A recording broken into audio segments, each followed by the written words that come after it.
fala o diácono Manuel Salvador Halaiva Fina, sou do Lubango, no município de Kipungu, Missão Católica do Sende. Então é por lá que começou a nossa vocação.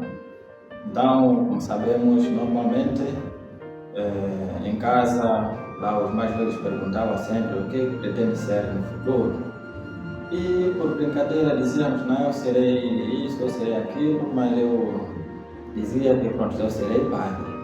Apesar de que na comunidade onde esteve não era assim frequentado tanto pelos padres, mas pelos catequistas, porque pertencia à missão, do Sende. E então dali ficou aquilo aí de que não serei padre, mas como se fazia já não tinha tanto conhecimento. Mas a princípio é que o meu irmão mais velho estava na altura no seminário de 16 anos, no Lubango.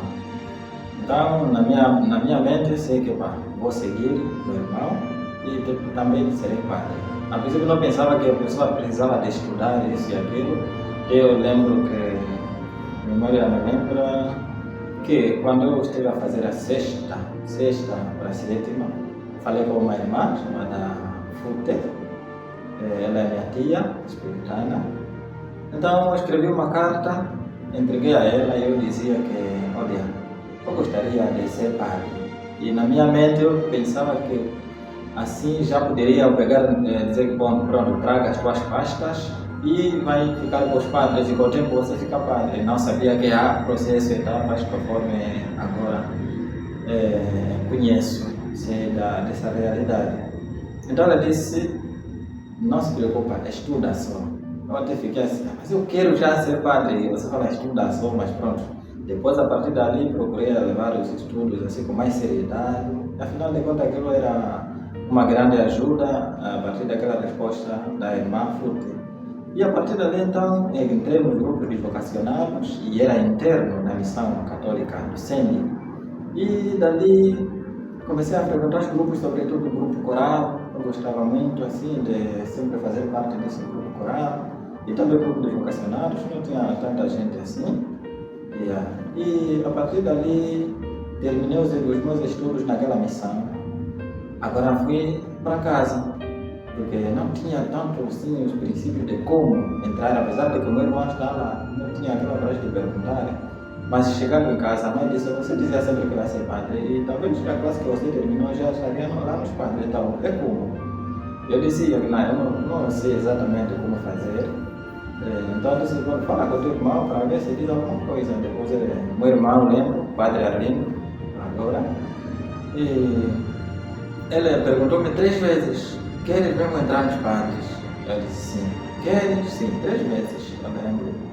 E depois eu disse, pronto, então vou falar com o padre Candongo, Juliano Candongo, que é o formador dele na altura. Então eu disse, eu tenho meu irmão que gostaria de entrar nos padres. Também o meu irmão pensava que talvez eu entrasse no seminário de 16 anos e seguisse onde ele esteve.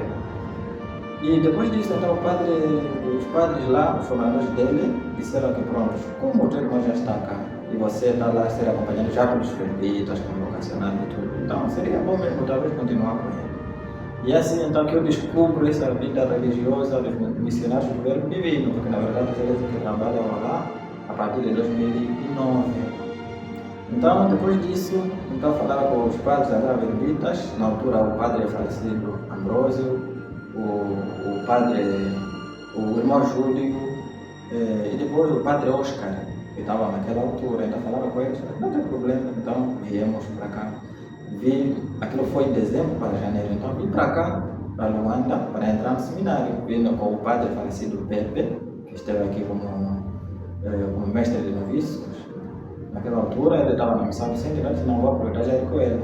Então depois vou até a casa central, nossa casa-mãe lá, e encontro também o meu formador, o padre Pierre Claveira Yachabi, que é do Togo, que me recebeu nas mãos do padre Pepe, parecido, e fui para o seminário. E assim começa então a minha caminhada vocacional. É assim que me encontro agora no meio de diferentes pessoas, de diferentes lugares, a nível de Angola. E foi uma experiência tremenda, e aquilo percebíamos a presença da mão do Espírito Santo na nossa caminhada. Então assim começou o nosso processo. Depois terminamos ali no Propedêutico de Viana, fomos para a Filosofia, Universidade Católica, ali no ISDB, Instituto Superior Dom Bosco.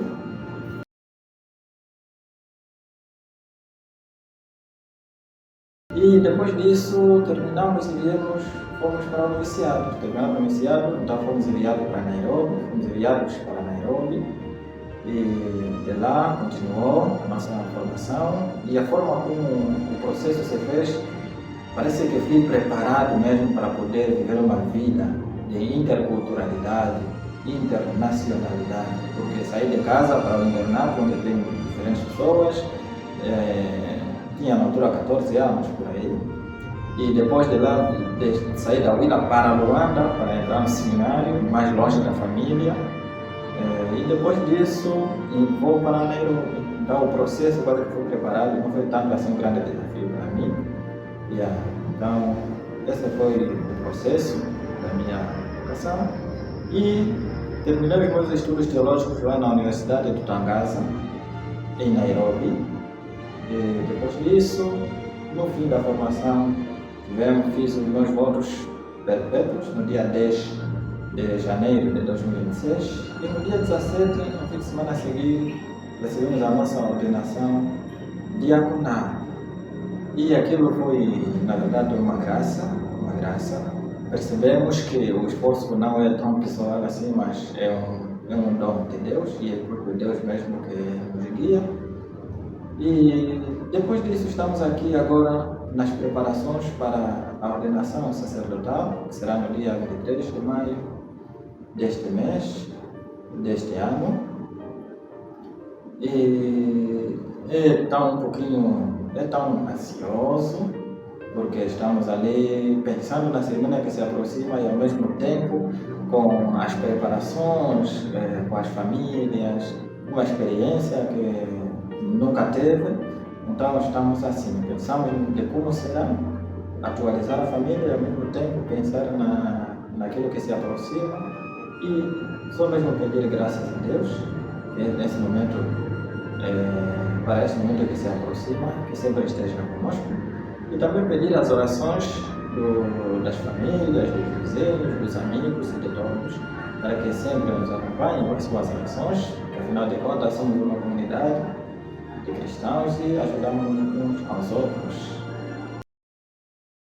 Este momento que se aproxima, que mais me emociona, é mesmo um trabalho que vejo que se aproxima. Exato. Como na Quinta-feira Santa, o padre lavou os pés dos 12 escolhidos, conforme está no capítulo 13 de São João.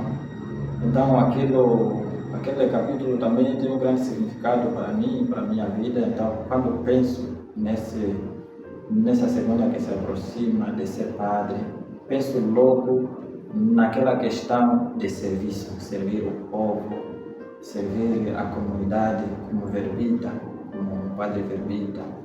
E então isso é um pouquinho assim emocionante. Penso logo no trabalho que se aproxima e naquela disponibilidade. Como é que será? Tenho visto só os padres a trabalhar ali, por ali, e desta vez se aproxima menos. Como é que será?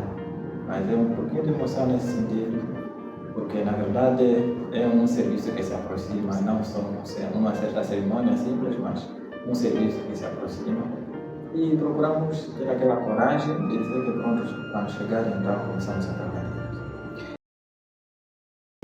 A verdade é que a minha mensagem para os que gostariam de entrar numa congregação, aqueles que querem ser irmãos religiosos, padres, ou mesmo aqueles que querem entrar nas matas para serem missionárias e servas do Senhor, é que devemos mesmo prestar atenção com a voz de Deus que nos chama e olhar para aquilo não como uma coisa singular, que não é só do Senhor para mim, mas também aqueles que nos cercam muitas vezes têm um papel muito importante. As respostas que nos dão às vezes podem parecer um pouquinho assim não satisfatórias, mas se Deus te chama, que continue sempre a persistir, a seguir aquela voz que na verdade lhe chama, não só porque tem visto um padre ou uma madre, mas porque o chamamento foi uma experiência pessoal e aquela pessoa segue aquela voz de Deus que chama, para que não desistam porque talvez encontraram uma resposta não satisfatória, para que não se precipitem porque talvez encontraram uma resposta satisfatória, mas que sejam sempre prudentes e obedientes à forma como Deus vai organizar a sua história. E depois aquilo chegará, porque quando Deus nos chama, ninguém pode travar.